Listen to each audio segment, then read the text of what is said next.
천재 지휘자라고 불리는 구스타보 두다멜은 베네수엘라의 엘 시스테마 출신입니다. 청소년 오케스트라 엘 시스테마는 궁핍하고 위험한 슬럼가에서 자라나는 아이들에게 음악을 가르쳐 준다면 사회가 변할 수 있다는 한 남자의 믿음에서 출발했습니다. 그리고 그 믿음이 동화처럼 이루어진 거죠. 이처럼 음악은 때로는 수많은 사람들의 삶을 바꿔놓는 기적을 만들어내기도 합니다. 자, 여기 음악이 남자의 인생을 바꿀 수 있다는 한 남자가 있습니다. 지휘자이자 작가인 안우성, 그의 이야기를 들어봅니다.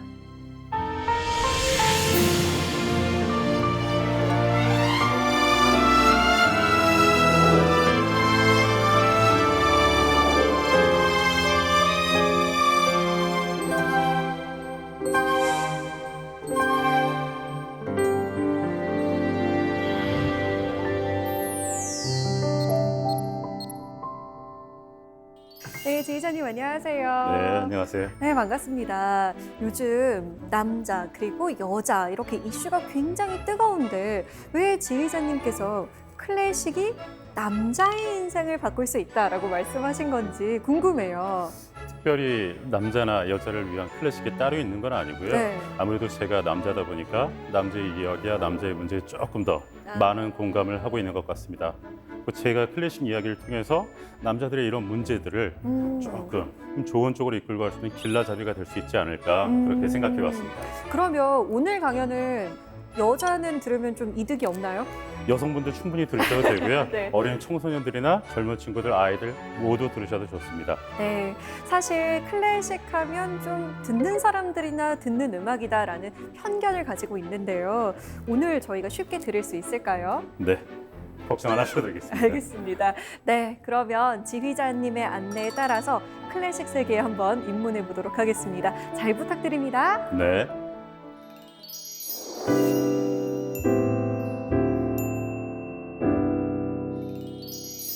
오늘 함께 나누어 볼 이야기는 남자의 클래식입니다. 우리나라 중년 남성들의 이미지가 어떤가요? 꼰대라는 소리를 참 많이 듣죠. 일단 표정이 굉장히 무표정합니다. 그리고 퉁명스러워요. 그리고 말수도 적고요. 상대방 얘기를 잘 안 듣고 자기 얘기를 하는 걸 더 좋아해요.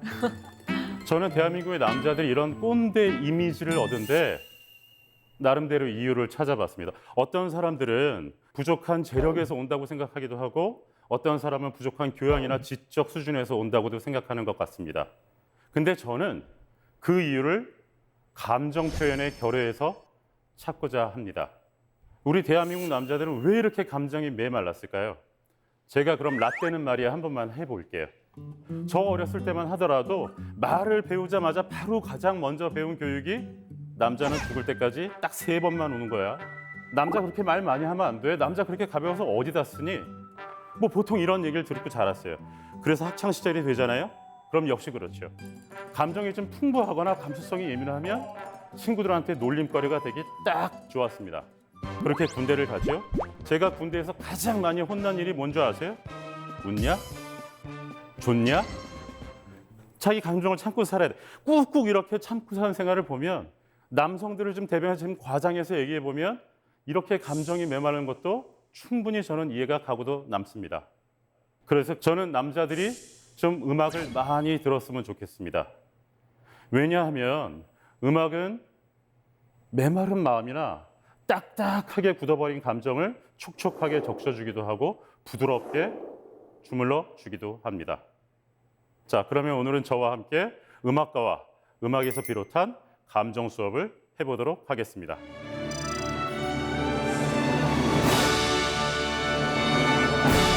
독일말로 인사말을 아시나요? 아마 영화, 특히 전쟁 영화를 통해서 아마 한 번쯤은 다들 들어보셨을 거라고 생각됩니다. 할로, 구텐탁? 좀 굉장히 딱딱하죠? 근데 제가 독일에서 유학할 때 저희 독일인 교수님은 날씨 좋은 날이 되면 저한테 은근히 다가오셔서 좀 색다른 인사말을 건네셨습니다. 클라이네 슈파츠야감? 우리말로 하면 짧은 산책, 짧은 산보? 우리 날씨 좋은데 잠깐 산책 좀 할까? 이런 말씀이셨어요. 그럼 저는 정말요? 너무 좋아요. 또 같이 산책을 했죠. 저희가 이렇게 이따금씩 종종 같이 산책을 하니까 학교에 있는 많은 학생들이 궁금했어요. 특히 우리나라 유학생들이 굉장히 궁금했어요. 아니 이제 중년의 나이를 훨씬 넘어서 노년으로 다가가는 교수님과 20대 후반의 젊은 한국 학생이 무슨 할 말이 있을까? 어떤 친구들은 아니 무슨 남자들 이렇게 수다가 많어? 도대체 무슨 얘기를 하는 거야? 이렇게 얘기를 했기도 했고요. 보통의 사람들은 교수님과 제자가 같이 산책을 한다고 하면 좀 학업에 관한 이야기라든가 아니면 저의 장래에 관한 이야기, 앞으로 진로에 관한 상담을 해줬을 거라고 많이 생각들을 하시더라고요. 근데 저희는 같이 주변을 산책하면서 그런 얘기에 대해서는 단 한 번도 나눈 적이 없습니다.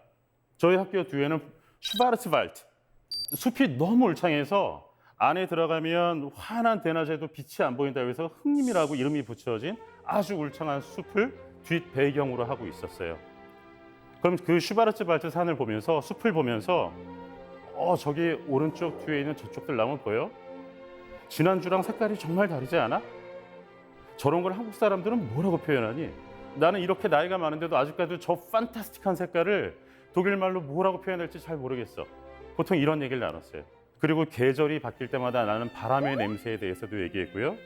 학교 옆으로 흐르는 조그마한 시냇물에 대해서도 이야기했습니다. 그리고 비가 오는 날이면 땅에서 올라오는 흙냄새에 대해서 이야기도 했고요. 가만히 앉아서 어떤 땐 깊은 쉼 호흡을 하면서 그저 남자들만의 센티멘탈을 즐기기도 했었습니다. 지금 돌이켜서 생각해보면 제 독일 유학 시절 동안 저한테 아마 가장 소중한 경험이자 가장 중요한 수업이지 않았나 생각됩니다. 저 역시도 감정 표현을 잘 못하는 사람이었어요. 근데 아주 다행히 자연을 사랑하시고 산책을 즐기면서 사색을 즐기시는 교수님 덕분에 저도 자연스럽게 산책을 즐거움을 알게 되었고요. 바람의 냄새를 느낄 줄 알고 구분할 수 있는 남자로 변했습니다. 산책 이야기를 하게 되면 바로 떠오르는 작곡가가 있습니다. 자연을 사랑하고 산책을 사랑했던 베토벤의 이야기입니다.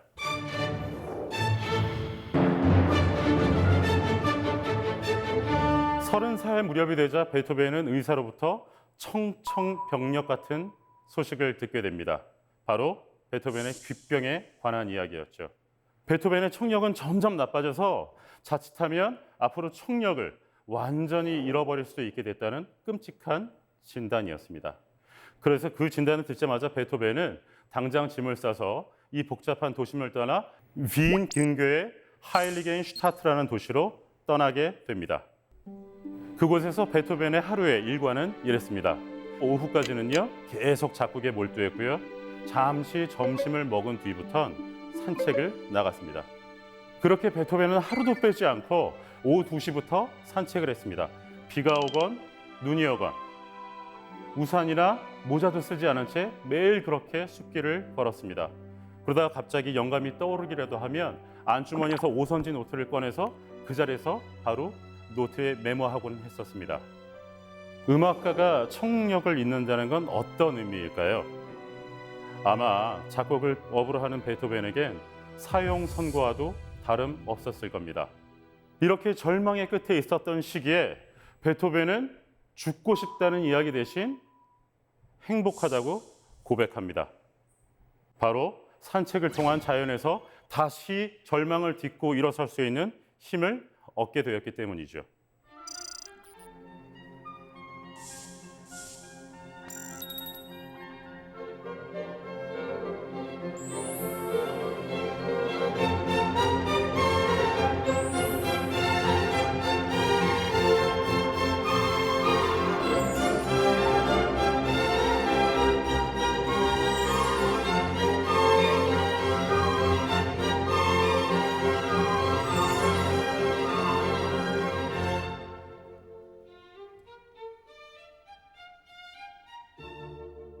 지금 들으신 작품은 베토벤 교향곡 제6번 전원이라는 작품입니다.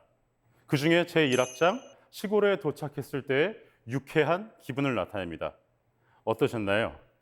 베토벤의 다른 곡들과는 조금 다른 느낌일 겁니다. 자유를 향한 굳은 의지나 초월적인 인간의 모습보단 오히려 따뜻하고 어머니 품처럼 포근함을 느끼게 됩니다. 그러니까 자연과 함께 아름다운 마음과 동심이 깨어나는 걸 음악에 잘 표현한 작품입니다. 베토벤은 직접 이렇게 얘기했습니다. 이 작품은 전원에 대한 묘사나 회상이 아니라 자연에 대한 내 감정의 표현이라고요. 이 전환교역의 위대함은 베토벤이 눈과 귀로 들었던 전원의 아름다움을 묘사하고 표현하는 데 그치는 게 아닙니다. 자연에서 산책을 통해 자연한테 받았던 감정에 풍부했던 감정들, 그리고 귀로는 이제 점점 들을 수 없게 되었지만 귀 말고도 더 또렷이 들을 수 있는 마음의 귀를 얻게 해준 자연에 대한 감사의 마음을 동시에 녹여냈다는 데 있습니다. 그럼 지휘자님께서는 주변 지인들에게 산책 가자라고 해보신 적 있으신가요? 네, 종종 아주 자주 잘 써먹고 있습니다. 오, 보통 일정이 있어서 도착하게 되면 한 20-30분 정도는 먼저 도착하는 편인데 네. 커피숍에 도착해 있으면 이제 3, 4, 5호 사람들이 하나둘씩 만나기 시작하거든요. 그러면 그때 제가 독일에서 배웠던 것처럼 우리 잠깐 한 5분만 산책할까요? 이렇게 오. 아주 잘 써먹고 있습니다. 이렇게 밖에서 사람들을 만나다 보면 처음 만나는 자리의 인사말은 무슨 매뉴얼이라도 있는 것 같습니다. 어느 학교 나오셨어요? 어느 동네에 사시죠? 직장은 어디 다니세요? 이런 좀 진부한 질문 대신 우리 잠깐 산책할까?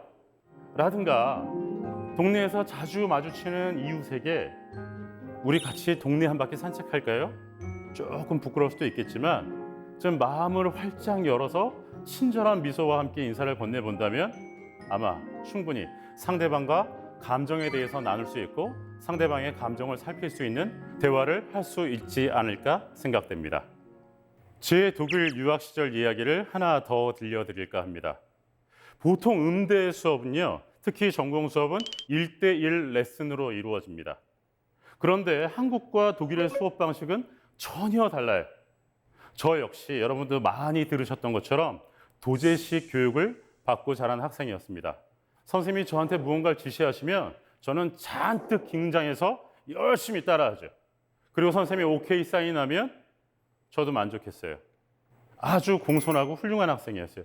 그렇게 제가 공손한 태도로 선생님 말씀을 잘 들으면 언젠간 저도 어엿한 성악가가 될 거라는 꿈을 꾸면서 말이죠. 근데 독일의 교육 방식은 전혀 달랐습니다. 제가 무언가 노래를 하면 선생님께서는 제 노래를 유심히 들으시고 호기심으로 물어오세요. 아까 그 부분은 왜 그렇게 부르는 거지? 무슨 이유라도 있어? 그러면 제가 말씀을 드리면 다시 선생님께서 말씀을 이어받아서 진지하게 대화해 나가는 방식이었습니다. 이런 이야기를 들려드리면 정말 괜찮은 교육 방식이군. 이렇게 생각하실지도 모르겠지만 막상 당하는 입장에선 여간 곤혹스러운 게 아닙니다. 두세 마디의 말도 아니고 1시간 동안 약 한 30분 동안은 계속 이야기를 나누는데 이 30분 동안 끊임없이 질문을 만들어내고 제 감정과 상태를 표현한다는 게 여간 부끄러운 일이 아니었습니다. 그리고 그런 감정의 상태들이나 제가 하고 있는 예술의 당위성에 대해서 설명한다는 건 굉장히 어려운 일이었고요. 만약에 한국말로 이야기한다고 하더라도 적절한 그 감정 표현을 찾아내기가 굉장히 어려웠습니다. 그래서 이렇게 우물쭈물하고 있는 저를 알아차리신 교수님께서 저에게 이런 말씀을 해주셨습니다. 세상에 바보 같은 질문은 하나도 없어. 조금 바보 같은 대답은 있을 수 있지만 난 네가 나한테 예의를 갖춰서 공손하게 대해주는 건 좋지만 이렇게 안정거리를 두는 건 원치 않아. 저는 망치로 머리를 한 대 빵 하고 때려 맞은 기분이었어요. 그리고 지금 느끼는 건 제가 그때 학생이었기에 다행이었고 그런 경험을 했었기에 망정이지, 만약에 저한테 그런 느낌이나 깨달음이 없었다 그러면 지금은 선생님이 돼서 아주 근엄한 태도로 저한테 곤란한 질문을 못하게 제가 곤란한 답변을 피해갈 수 있도록 제자한테 계속 안전거리를 유지하면서 지냈었겠죠.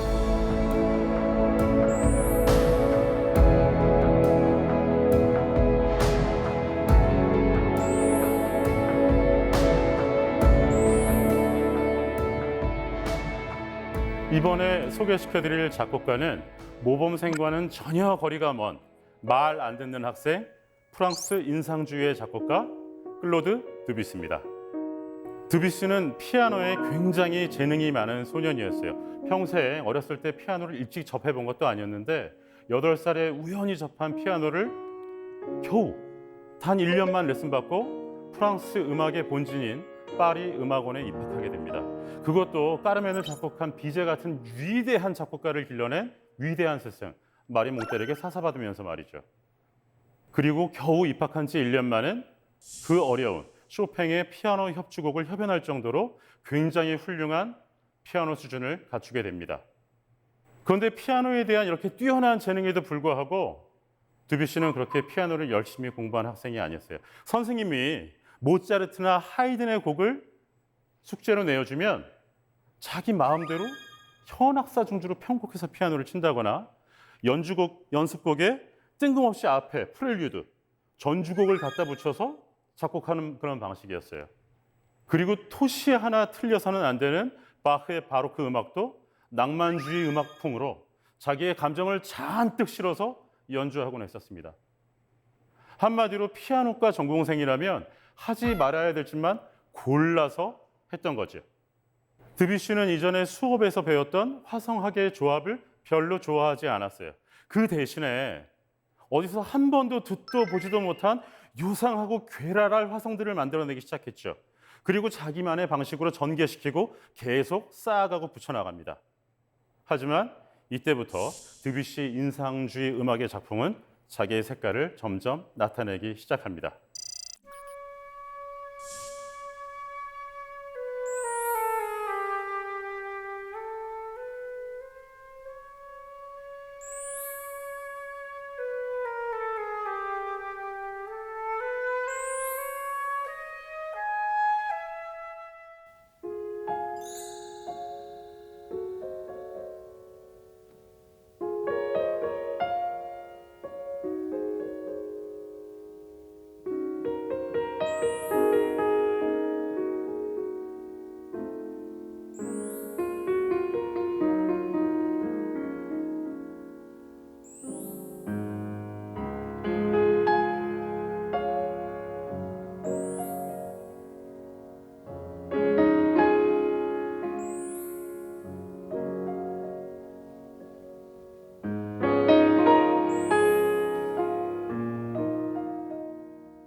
만약에 드뷔시가 그냥 공손하기만 한 학생이었으면 어땠을까요? 선생님이 시키시는 대로 꼬박꼬박 우직하게 공부만 하는 학생이었다면요. 그리고 만약에 드뷔시가 자기 클래스에서 항상 1등만을 목표로 공부하는 학생이었으면 어땠을까요? 만약에 그랬다면 드뷔시는 지금 아마 피아니스트로서 저희가 기억하고 있게 되거나 이렇게 아름다운 주옥 같은 작품들을 들을 수 없지 않았을까요?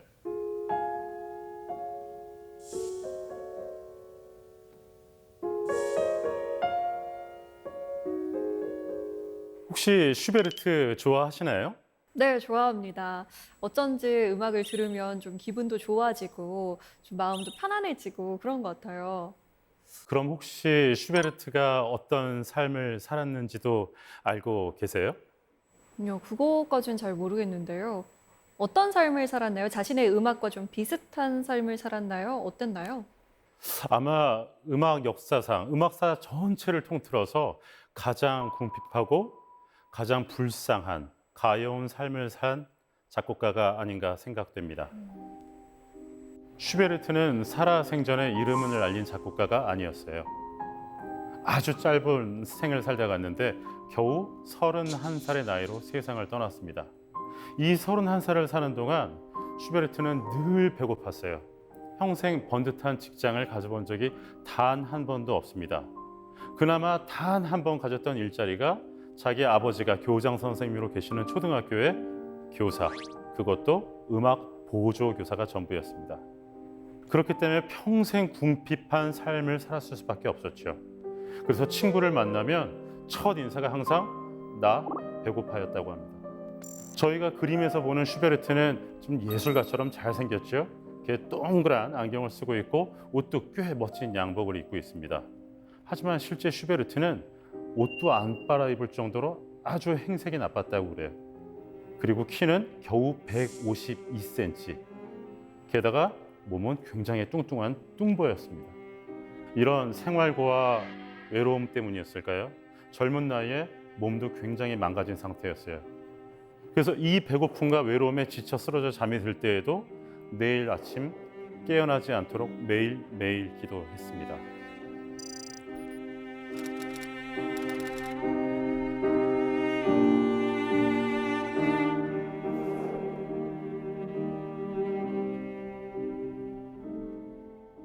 슈베르트는 이렇게 위대한 작곡가임에도 불구하고 평생 피아노 한 번 가져본 적이 없었죠.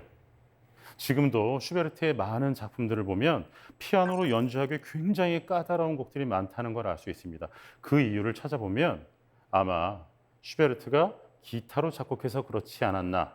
그러니까 그랬던 거죠. 기타로 작곡을 하고 머릿속으로는 피아노의 사운드를 상상하는 거예요. 그런 열악한 상황 속에서 작곡해낸 곡이 무려 1000여 곡을 작곡했습니다. 31살에 죽었으니까 약 13년, 14년 정도 작곡했다고 계산을 해보면 1년에 약 80곡 정도를 작곡한 셈이죠. 그렇게 따지면 3, 4일에 한 곡은 작곡을 해야 된다는 계산이 나옵니다. 그리고 말년이 되어서는 어느 정도 인기가 점점 알려져서 이제 돈도 조금씩 벌리기 시작했어요. 그래서 밀렸던 빚도 좀 갚고 이제 마침내 드디어 피아노를 장만할 수 있게 됩니다. 그리고 그 다음 해 세상을 떠납니다.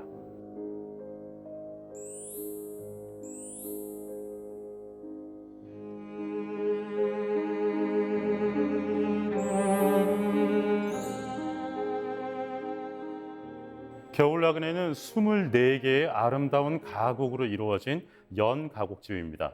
연가곡집은 무슨 이야기냐면 음악 안에 들어있는 음악적 내용이나 줄거리, 텍스트의 내용이 개연성과 시간의 순서대로 흘러간다는 뜻을 뜻합니다.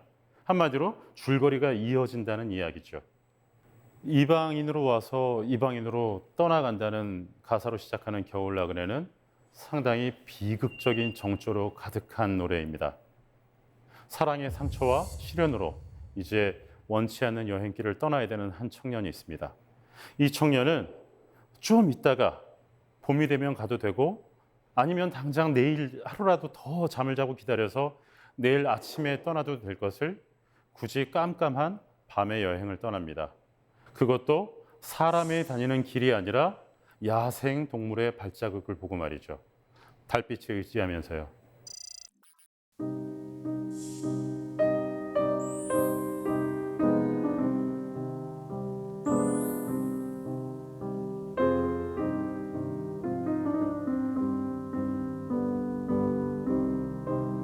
Fremd bin ich eingezogen, fremd zieh ich wieder aus. Der Mai war mir gewogen mit manchem Blumenstrauß.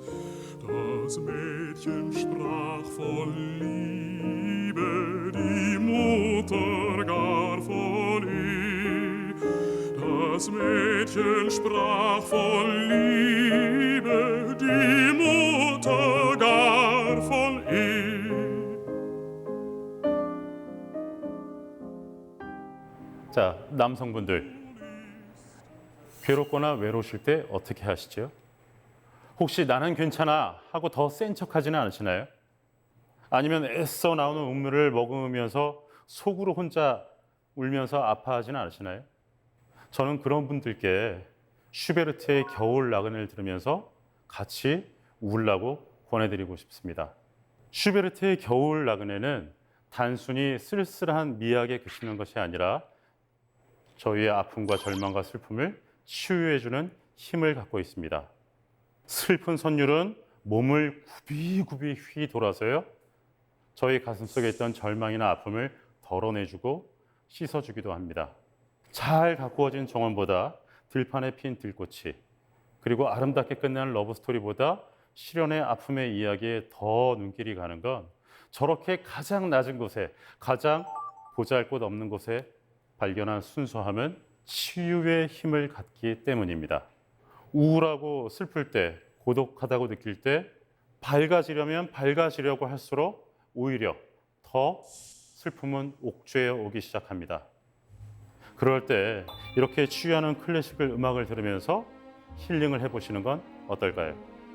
만약에 여러분께서 지금 들려드리는 이런 아름다운 곡들을 한두 곡 정도 마음에 갖고 계신다면 아픔과 슬픔과 절망의 순간 때마다 굳이 밖에서 술을 마시거나 괴로워하시지 않더라도 음악과 함께 충분히 슬기롭게 헤쳐나갈 수 있으시리라 생각됩니다.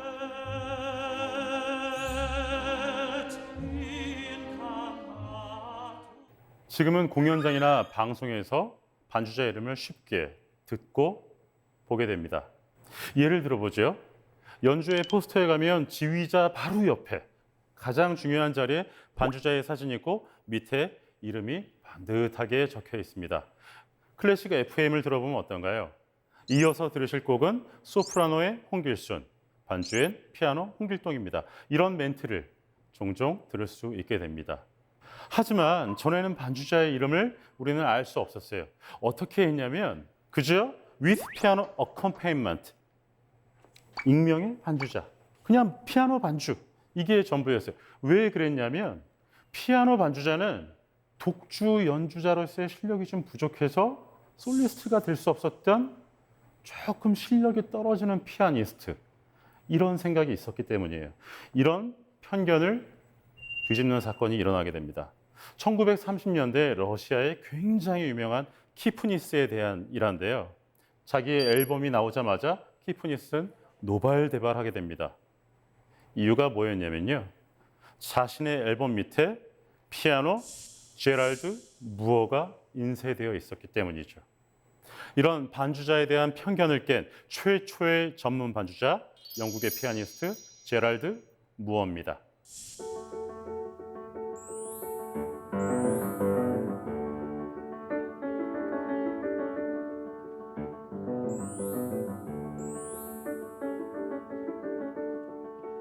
항상 최고 수준의 연주와 완벽한 해석으로 훌륭한 무대를 선보였던 제랄드 무어는 모든 성악가들이 함께 연주하고 싶은 반주자였습니다.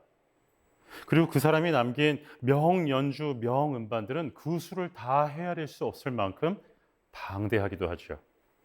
제랄드 무어의 활동 영역은 비단 성악 영역에만 그치지 않았습니다. 당시에 굉장히 유명한 첼리스트 파블로 카잘스라든지 자클린 뒤프레, 그리고 예후디 메뉴인 같은 기악 연주자들도 모두 제랄드 무어와 함께 연주하고 공연하고 싶어 했습니다. 1967년 런던에서는 음악 역사상 가장 아름다운 음악회가 열렸습니다. 그리고 이 연주를 위해 당대 최고의 성악가인 디트리 피셔 디스카우나 엘리자베스 슈바르츠코프, 빅토리아 로스 앙헬레스 등이 모였죠. 이 세계적인 슈퍼스타들이 한자리에 의기투합해서 모인 이유는 바로 제랄드 무어의 은퇴 연주에서 노래하기 위해서였습니다. 그렇게 성대하고 멋진 공연도 이제 프로그램을 다 해갔습니다. 그러자 제랄드 무어는 무대 중앙으로 뚜벅뚜벅 걸어나와 관객들에게 인사를 하죠. 그리고 40년 동안 반주자로서, 음악인으로서 음악 안에서 행복했던 삶을 마감하는 감사의 의미로 피아노 연주를 하기로 합니다. 당대 최고의 전문 반주자이자 피아니스트였지만 제랄드 무어는 평생 동안 단 한 번도 독주 연주를 한 적이 없습니다. 그래서 오늘 이 자리에서 제랄드 무어는 자기 인생의 처음이자 마지막으로 독주 연주를 하기로 결심합니다. 모든 사람들은 다 궁금해했죠. 저렇게 위대한 전문 반주자가 마지막으로 은퇴할 땐 어떤 곡을 연주할까? 베토벤 소나타? 모차르트 피아노 소나타? 하지만 그가 선택한 곡은 슈베르트가 음악에 감사하는 마음을 그린 음악. 음악은 항상 나를 더 좋은 곳으로 이끌어주고 회석의 구렁텅이에서 나를 끌어주고 항상 더 좋은 시간과 좋은 세상을 이끌어 주었다는 노래, 음악회를 연주하기로 합니다. 단 1분 30초였습니다.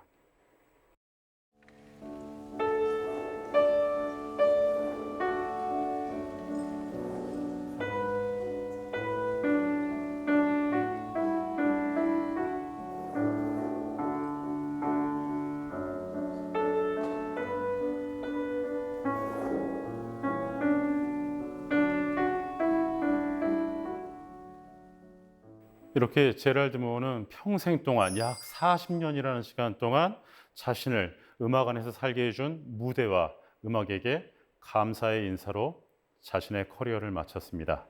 그리고 사람들은 제랄드 무어의 앞날을 축복이라도 해주듯이 박수 소리도 요란하지 않았고 그 누구도 앵콜을 외치지 않았습니다. 음악하는 사람으로서 음악가의 위대함을 말할 때 음악가의 가장 위대한 점은 뼈와 살을 깎는 연습이 아닙니다. 수천 번의 연습보다 정말 더 힘든 건 상대방과 같이 협주한다는 데 있습니다.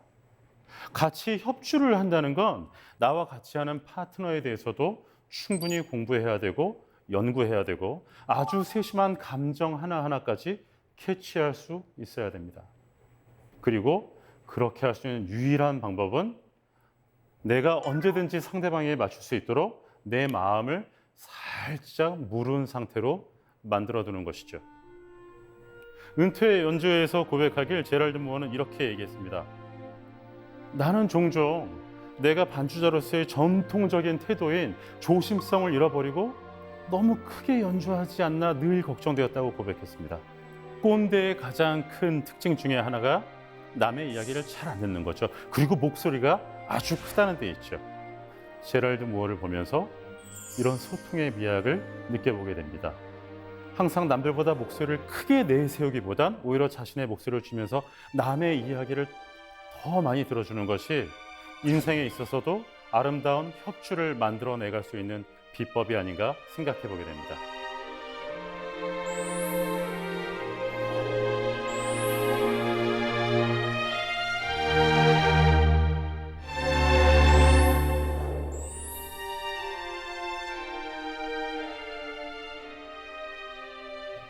현대인들은 굉장히 바쁩니다. 그 중에서도 특히 도시에서 사는 중년의 남자들은 아주 바쁜 일정을 보내죠. 저 같은 경우만 하더라도 막역한 친구 사이에서도 미리미리 예약을 하지 않으면 오늘 같이 저녁이나 먹을까? 이런 얘기가 쉽게 입에서 떨어지질 않습니다. 하루는 어느 한가한 오후에 친구랑 둘이서 커피숍에서 커피를 마시면서 오후를 즐기고 있었습니다. 그때 친구에게 전화 한 통이 걸려왔어요. 제 친구는 전화를 받더니 안녕하십니까? 제가 지금 잠깐 손님이 와 계셔서요. 제가 미팅 끝나면 바로 전화 드리겠습니다. 뭐 그렇게 악의적인 거짓말은 아니지만 저로서는 잘 이해가 안 갔어요. 아니 그냥 친구랑 커피 한 잔 마시고 잠시 후에 전화 드릴게 하면 될걸? 왜 이렇게 불필요한 거짓말을 하지? 제 친구는 실제로도 굉장히 바쁜 사람이었지만 남들한테 항상 바쁘게 일하는 사람처럼 보이려고 실제보다 더 바쁘고 정신없이 쫓기면서 살고 있는 것 같았습니다. 그리고 그 친구 메신저의 프로필에는 이렇게 적혀 있었습니다. 졸면 죽는다.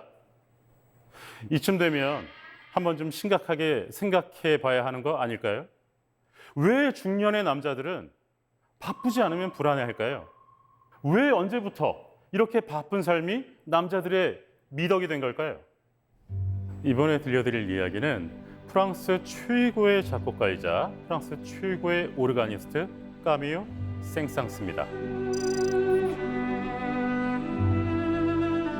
이렇게 위대한 작곡가 까미유 생상스도 지금 좀 전에 제가 말씀드린 친구 이야기처럼 남들의 눈을 굉장히 의식하는 작곡가이기도 했습니다. 51살이 되던 해 생상스는 독일, 오스트리아, 체코로 연주 여행을 떠나게 됩니다. 당시에 생상스의 음악계에서 입지는 사실 조금 위태로운 상황이었어요. 이유는 한해전의 독일 음악과 바그너에 대한 비판 때문이었는데요. 생상스가 독일에 도착하자마자 바그너의 열성 팬들과 안티 생상스 팬들은 생상스의 연주를 환영하지 않았습니다. 그래서 생상스는 오스트리아의 빈과 체코의 프라하 단 2개의 도시에 제외한 모든 도시에서의 연주를 금지당하게 되죠. 자, 이제 연주도 망했고 자기 입지는 더 위태로워졌죠. 그러면 하루빨리 당장 프랑스로 돌아가서 자신의 다음 프로젝트에 매진해야 될는지도 모르겠습니다. 자, 힘들 때 우는 자가 인류던가요? 힘들 때 웃는 자가 인류죠. 생상스는 프랑스를 가는 대신에 모든 걸 다 내려놓고 오스트리아 시골 마을에 있는 자기의 친구이자 첼리스트인 샤를 르부크를 방문하게 됩니다. 그렇게 방문하게 된 오스트리아의 작은 시골 마을에선 마침 사육제가 열리고 있었는데요. 친구 샤를 르부크는 생상스에게 이렇게 대단한 프랑스의 위대한 작곡가께서 와주셨으니 사육제의 마지막 날을 위한 곡을 작곡해달라고 부탁하게 됩니다. 자, 연주에는 홀라당 말아먹었겠다. 그래, 좋아. 여기서는 나에 대해서 욕하거나 비평 기사를 쓴 기자들도 없어. 이렇게 가볍게 편안하게 마음을 먹고 자기 마음대로 내키는 곡을 작곡하기 시작합니다. 그렇게 탄생하게 된 작품이 바로 동물의 사육제입니다.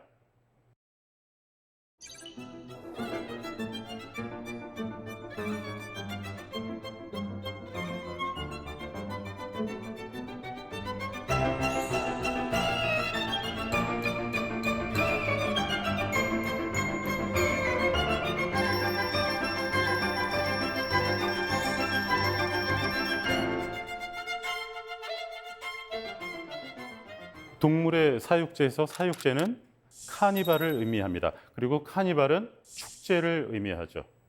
자, 축제는 어떻죠? 평소에 자신의 모습을 내버리고 축제 자체를 실컷 즐기죠. 다 큰 어른이 꽃갈 모자를 쓰기도 하고요. 얼굴에 우스꽝스러운 분장을 하기도 합니다. 그리고 길거리를 다니면서 손에 음식을 들고 다니면서 길거리에서 음식을 먹기도 하고요. 땅바닥에 털썩 주저앉아서 남의 눈치 안 보고 지나가는 사람을 보면서 시간을 보내기도 합니다. 이렇게 생산스는 축제 현장에서 여유를 찾았고요. 여러 사람들을 만나면서 많은 음악적 영감을 얻게 됐습니다. 그리고 지금은 자신의 최고로 유명한 곡이자 대표곡인 동물의 사육제도 덤으로 얻게 되었습니다. 굉장히 바쁜 일정이었고 다가올 프로젝트에 대해서 느꼈을 중압감 또한 굉장히 컸을 겁니다. 하지만 만약에 생상스가 모든 것을 벗어버리고 여행을 떠나지 않았다면, 휴식을 취하지 않았다면 아마 저희가 오늘날 동물 사육제처럼 훌륭한 작품을 만날 수 없지 않았을까요? 사람들이 바쁘게 열심히 살아서 성취감을 느끼고 남들한테 인정을 받고 싶은 욕구는 너무 당연한 거죠.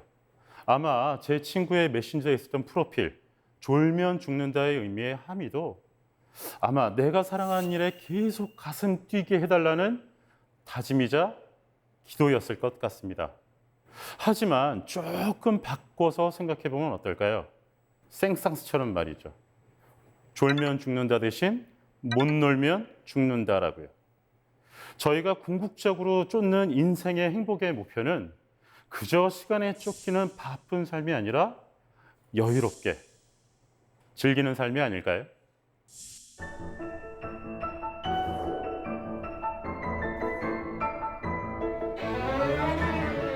요즘 남자들의 대화에서 절대로 빠질 수 없는 주제가 있습니다. 바로 건강과 외모에 관한 이야기입니다. 비타민이나 영양제는 말할 것도 없고요. 이젠 저 같은 중년의 남자들도 서로 모여서 보톡스나 필러에 대해서 얘기하는 것을 전혀 부끄러워하지 않습니다. 얘기를 잘 들어보면 어차피 늙을 거 그래도 최대한 천천히 좀 노화를 좀 늦춰보자라든가, 아니면 이미 온 노화라면 적어도 좀 잘 감춰보기라도 하자는 것입니다. 아마 외모를 잘 갖고 건강한 남자가 성공한 남자라는 공식에 확신이 있는 것처럼 보입니다. 하지만 제가 생각하는 진짜 멋있는 젠틀맨은 외모에만 국한되어 있진 않습니다. 우리가 흔히 쓰는 말로 롤 모델이라는 말이 있죠. 독일 말로는 Vorbild라고 합니다. 말 그대로 하면 앞에 있는 그림, 앞에 두고 보는 그림 정도의 뜻이 있습니다. 거울 앞에서 자신의 주름만 관리하는 것보다 이분이었으면 이런 인생의 구비구비에서 어떤 결정을 했을까? 이 자리에서 어떤 표정을 지어 보였을까? 어떤 멋있는 말을 했을까? 라고 한 번쯤 생각해 볼 수 있는 롤 모델이 있다면 웰 에이징에 굉장히 큰 도움이 될 거라고 생각합니다.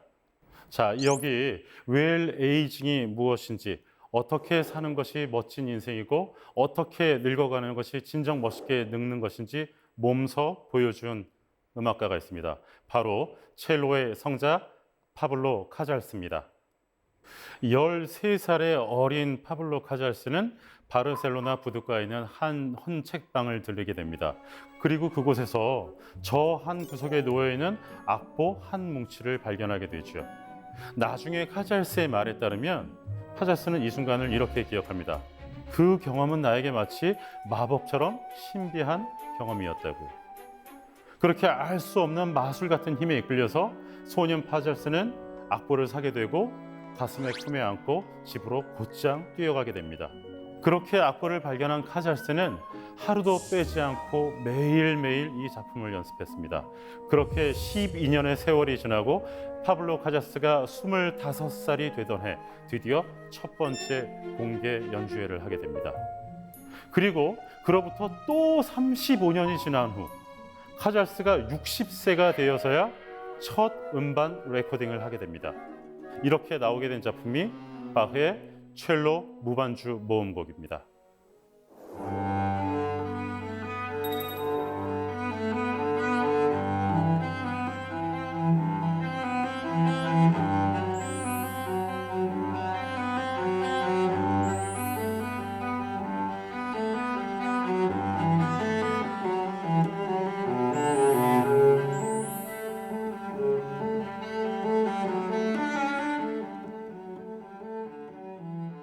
카잘스가 바흐의 무반주 첼로 모음곡집을 발견하기 이전에도 세상엔 이미 그 존재를 알고는 있었습니다. 하지만 사람들은 이 곡을 독주곡으로서 가치가 있는 곡이 아닌 그냥 테크닉을 위한, 기교를 위한 연습곡 정도라고 생각을 했었어요. 하지만 지금은 음악사 전체를 통틀어 첼로의 독주곡 중 가장 위대한 독주곡으로 인정받고 있습니다. 그래서 지금은 전 세계 첼리스트라면 누구나 공부해야 되고 반드시 넘어야 할 산처럼 자리매김하고 있습니다. 그리고 또 카잘스는 현대 첼로 주법의 완성가이기도 합니다. 지금처럼 손가락을 활짝 벌려서 현을 짚는다던가 활을 켤 때 팔꿈치를 활짝 벌리고 하는 이 모든 포지션들도 다 카잘스의 창안에 의해서 발견된 것입니다. 그리고 그런 연주법은 지금도 모두 카잘스의 것을 따르고 있죠. 카잘스 이전의 첼로라는 악기는 그저 오케스트라의 한 귀퉁이에서 그냥 묵묵히 저음을 담당하던 반주 악기에 불과했어요. 하지만 카잘스의 이런 곡의 발굴과 악기 연주주법의 창안으로 인해서 지금은 가장 사랑받는 독주 악기 중에 하나로 우뚝 서게 됐습니다.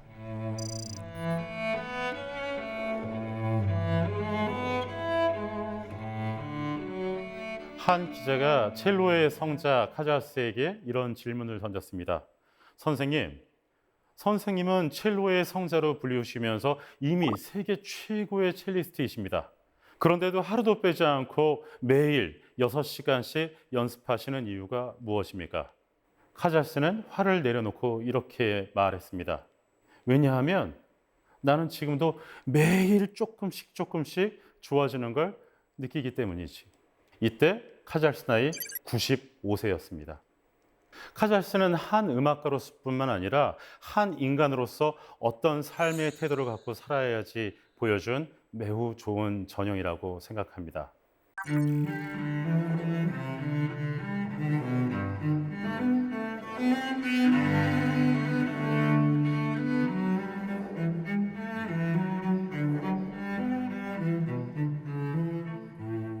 몸만 젊다고 외모만 잘 갖고 왔다고 웰 에이징이라고 얘기할 수 없죠. 늙어도 멋있게 늙는, 진짜 멋있게 늙는 남자가 젠틀맨이 아닐까요? 멋있게 늙어갈 수 있는 여러 가지 방법이 있지만 제가 여러분들께 추천드리고 싶은 방법은 바로 클래식 음악을 듣는 것입니다. 왜냐하면 상대적으로 여성분들은 서로 감정에 대해서 터놓고 이야기할 기회가 참 많은 것 같아요. 그리고 그런 모습이 참 익숙해 보여요. 근데 남자들은 그럴 일이 잘 없죠. 남자들끼리 모여서 커피숍을 가서 팥빙수를 먹으면서 오밀조밀한 얘기를 잘 하지 않거든요. 이젠 남자들도 그런 감정에 대해서 좀 돌봐야 되고 존중해줘야 되고 좀 토닥여줄 필요가 있다고 생각합니다. 그리고 여러분의 감정을 치유하고 감정을 어루만지는 데 있어서 클래식 음악이 가장 좋은 동반자가 될 수 있을지도 모르겠습니다. 클래식 음악을 통해서 우리 대한민국의 모든 남자들이 더 풍부한 감정을 갖게 되고 그래서 더 예민한 감수성을 갖게 된다면 우리 사회도 조금 더 안전해지고 건강해지고 솔직해지지 않을까요? 남자들이여 클래식 음악을 들으십시오. 긴 강연 들으셔서 감사합니다.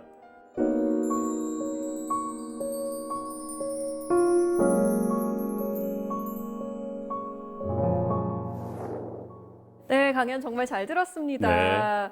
남자든 여자든 정말 꼰대가 되지 않으려면 음악이라는 예방 주사가 꼭 필요하겠다라는 생각이 들더라고요. 네, 맞습니다. 클래식 음악이야말로 정말 꼰대 예방과 꼰대 치료에 가장 좋은 특효약이 아닌가 생각합니다. 자, 그러면 사세계 공동체 여러분께서 질문을 미리 보내주셨는데요. 그 질문들 한번 만나볼게요. 자, 먼저 배효은님의 사연입니다. 안녕하세요. 클래식을 잘 모르는데요. 어떻게 하면 클래식과 친해질 수 있을까요? 자, 오늘 영상 보신 분들이 가장 궁금해할 질문이에요. 어떻게 하면 친해질 수 있을까요? 우선은 들어보는 게 가장 중요하고요. 음악을 듣다 보면 자기가 밝은 음악을 좋아하는지 아니면 조금 진지한 음악을 좋아하는지 아니면 성악가의 목소리를 좋아하는지 금관 악기를 좋아하는지 목관 악기를 좋아하는지 자기의 취향을 찾아갈 수 있어요. 그렇게 해서 좋은 곡이 한두 곡 정도 생기게 되면 그때부터는 자기가 원하는 장르를 하나씩 늘려가면 됩니다. 그리고 저 같은 경우에는 공연장 주변에 좋은 맛집을 한두 개 정도 알아두는 것도 굉장히 좋은 트리거 포인트가 될 수 있다고 생각합니다. 그거 참 좋은 방법이네요. 잊지 말아야겠습니다. 자, 마지막 질문입니다. 이번에는 윤득용님의 질문이에요.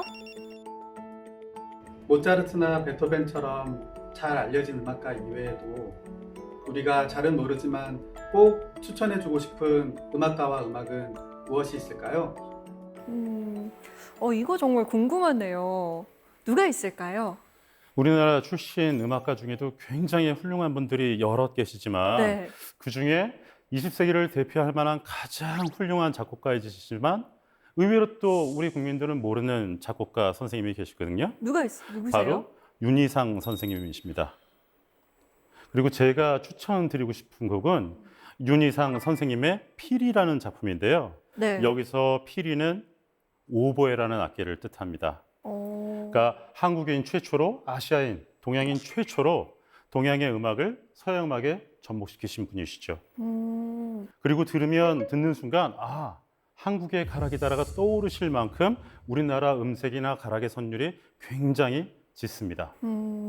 저희가 필이라는 작품 한번 들어보겠습니다. 좋은 작품 추천해 주셔서 고맙습니다. 오늘 강연을 들으면서 집에 가는 길에 아니면 오늘 밤 자기 전에 내일 아침에 클래식 한 곡 꼭 들어봐야겠다라는 생각이 들더라고요. 오늘 강연 잘 들었습니다. 고맙습니다. 고맙습니다.